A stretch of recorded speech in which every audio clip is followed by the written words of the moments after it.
Alright, fellow Tarnished, welcome back to the playthrough of Elden Ring. I am Stubbs the Wizard, your host.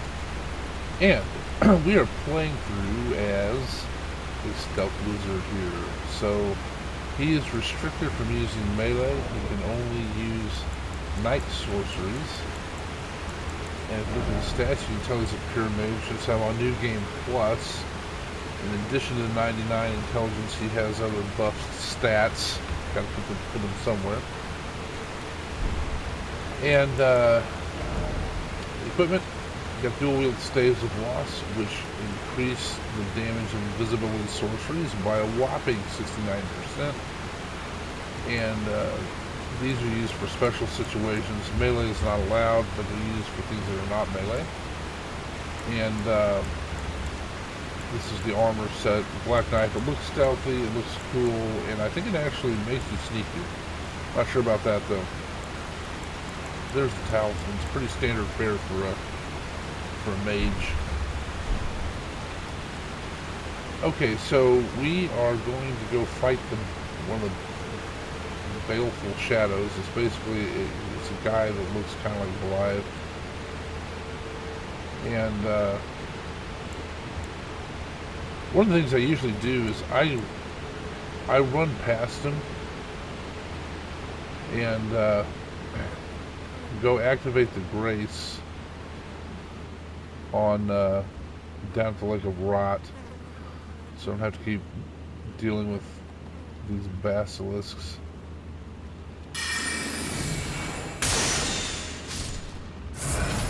I mean, dealing with it's not hard, but just an easier run.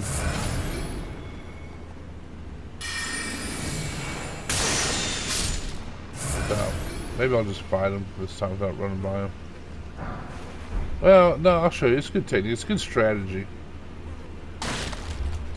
Oh, that bone shifting ribcage scared me. I'm okay. So he's going to appear right out. There he is. So this is, I'm showing you the strategy of actually Shadow, thou art the running last. by him. Tell the two fingers that Rani the witch cometh to rend thy flesh with a fateful wound, ne'er to heal. Rani does not forget. I think that she can hold a grudge, which really kind of sucks since she's an eternal. So there's the grace.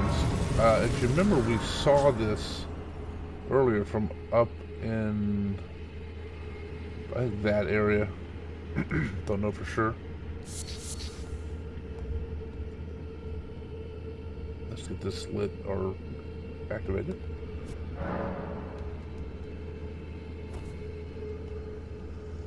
Alright, let's go up and fight him. So one of the nice things about using night sorceries is that the enemies don't dodge them. They don't see them coming, which is a pretty cool thing, and it makes some fights a little more trivial. I'm pretty sure this is the most damage out. Oh, see, now he didn't dodge it. It's just his normal movement.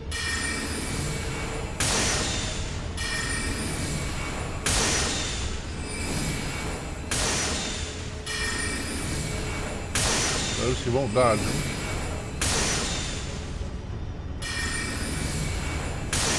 Beautifully fought. Thank you. My thanks. 'Twas more of a challenge than I envisioned. Yeah, not really. Now I can finally stand before them. This is farewell, my dear. Tell Blythe and Iji I love them. I'll tell him. But, I mean, aren't you going to tell me too?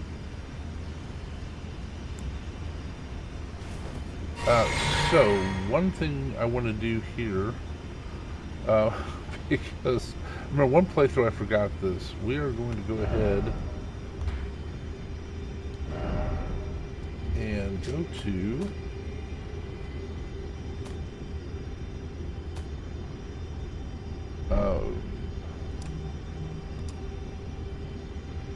oops. There we go. We're gonna go open that chest to get her ring, because I've actually before forgotten to do it, and I get down there and like, oh, I can't really do anything. There's her Dark Moon ring. All right.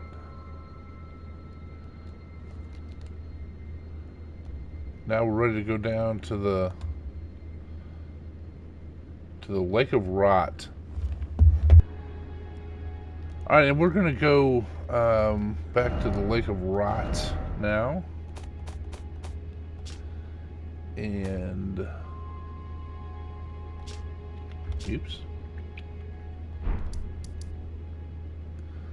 I'm in the wrong place.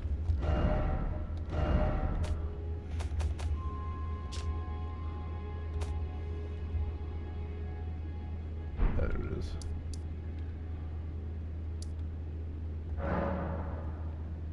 It's interesting. This is pretty much right under the academy. All right. I am being called into work. So I'll finish this up and then we'll take it up later. So I need to get ready for this area.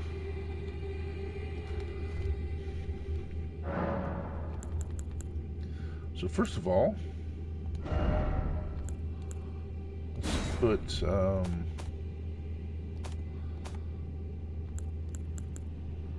flame cleanse me.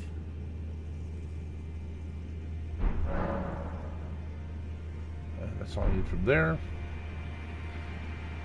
And then in terms of equipment, I think the mushroom set.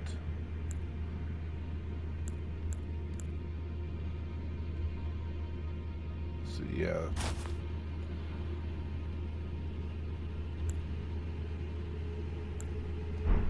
I'm going to go around a giant mushroom.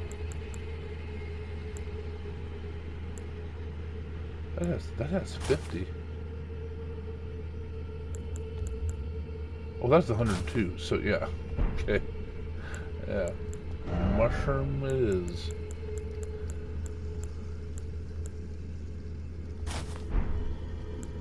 So this will increase my resistance to rot.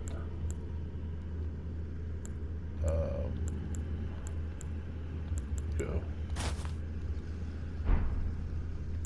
And I need to put this in place.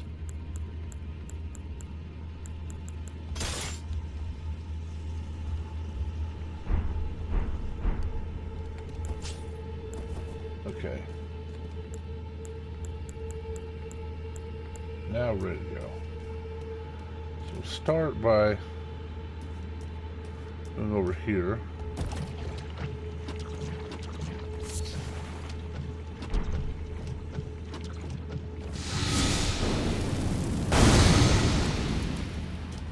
So you can see that takes a while to build up, and I've got to switch between my offensive spell and cleansing the rot.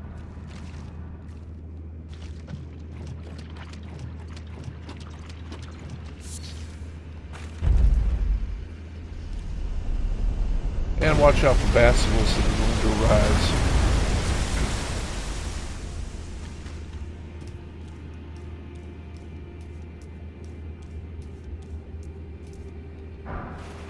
So I was watching one of I'm Not Great's videos the other day, and he was talking about long COVID,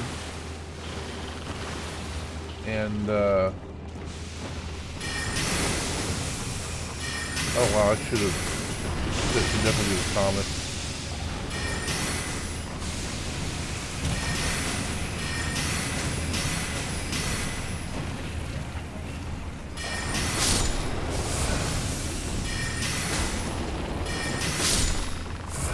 Yep, I had the wrong spell because I only have one staff right now active. But anyway, he was talking about long COVID.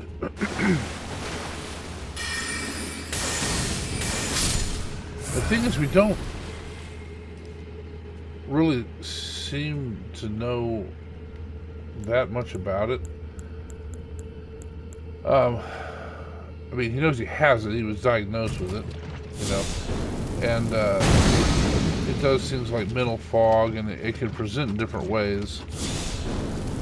It just comes from part of having COVID sometimes, and maybe it has to do with vaccines interacting. I don't know. I don't know what all the variables are that cause it, and that's also one of the problems with COVID, with it being brand new and most likely manufactured virus. We don't know anything about it, but it seems reasonable to think that there is a long-term effect from that will crop up later in things that don't seem related. And I'll give you an example. Look at chickenpox. I had chickenpox just like most children when I was a child. You get little bumps all over and stuff, and then you get over it. Well, the problem is the virus stays in your body at some level, and when you're an adult, my age, now I've never had this, but it can cause shingles. It's the same virus, but it causes actually a different disease. So I think that's also the idea behind long COVID. And it was, of course, I'm compassionate towards him. He's my friend. But he brought up a very good point, because we're aging. We oddly enough, this won't surprise anybody, but we get older every day, And then he brought up, like, you don't know, like, well, is this part of long COVID, or is this just part of getting older, And I thought that was a great point, because I don't think I have long COVID, but I've noticed for several years, you go to bed and you get up and you're like, that didn't, oh shoot, dang it. I have the wrong spell selected.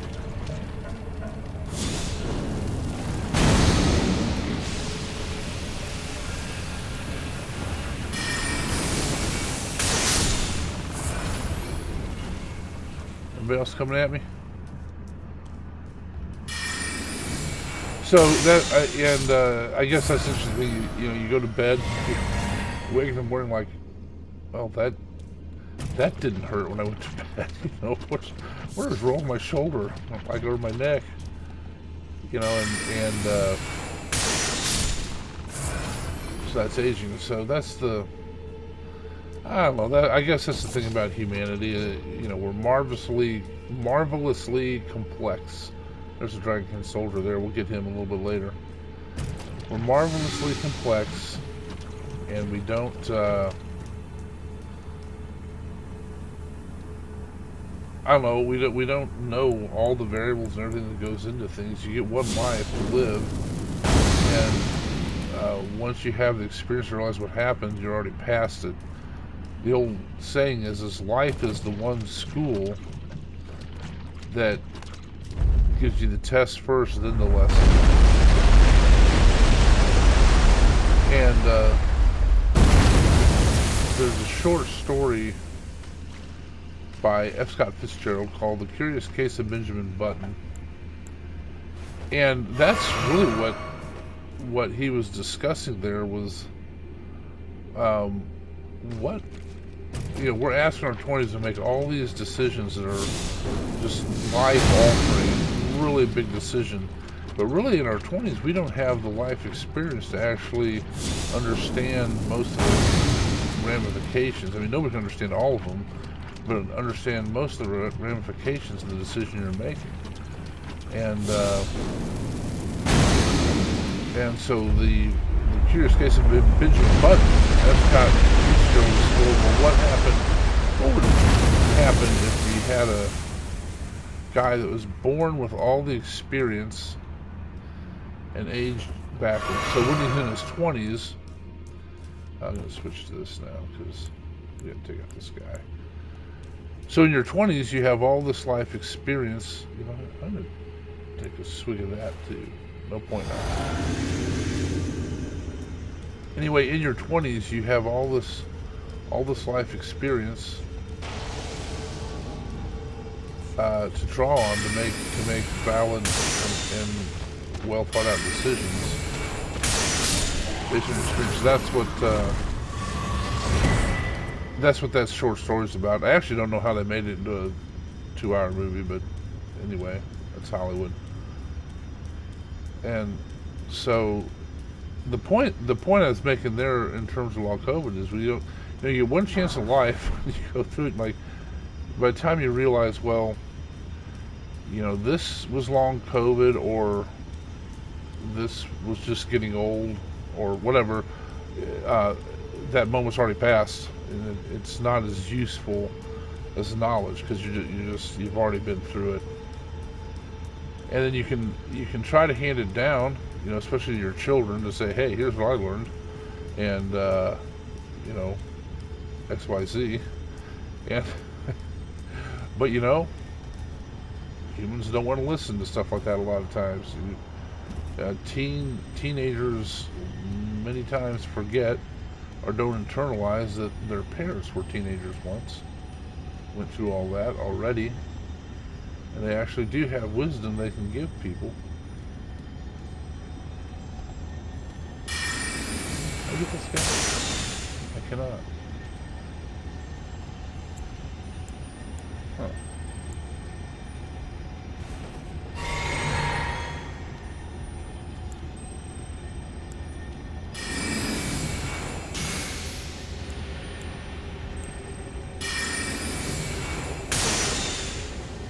Well, he got away. Alright. Don't know what he had. I will find a way to live without it.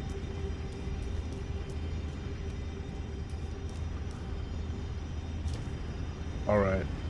And, whoop. Around here. So, yeah, when you're in your teens, you like, yeah, what do you know? I know a lot because I've been through it. And basically extremely similar, if not same experience that you're going through, nothing new. But I don't know, it's just the way we're made. We don't want to listen to advice a lot of times. We want to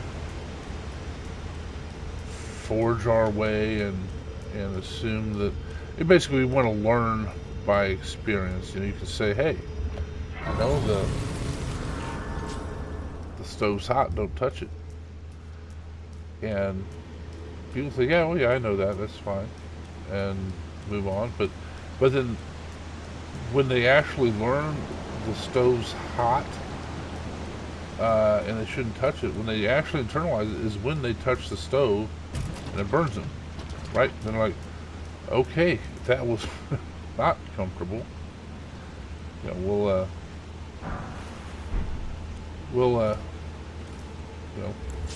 not do that anymore. But this is the I guess what I'm talking about is you don't know what you don't know what you don't know about your life and how it's going to turn out, things like that. So The only thing you do is you get one chance at it, so you know what? Have fun. Enjoy yourself.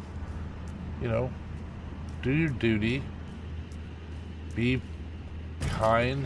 You know, 'cause that doesn't cost you anything. Polite. You know, you don't have to. I don't know. You know, the old golden rule of treat others how you like to be treated. It's okay to show some compassion. And you know, even people you disagree with. You know, maybe you don't even like them. You know, if you just scratch the surface with, you find out, you know what, they're human. They're trying to get through it like you are, you know. I want to, oh, I can't, there's nothing in there for me, because, I think that's the rot dagger. And we will do, I'm going to end it about here. Anyway, thanks for listening. I'm feeling philosophical this morning.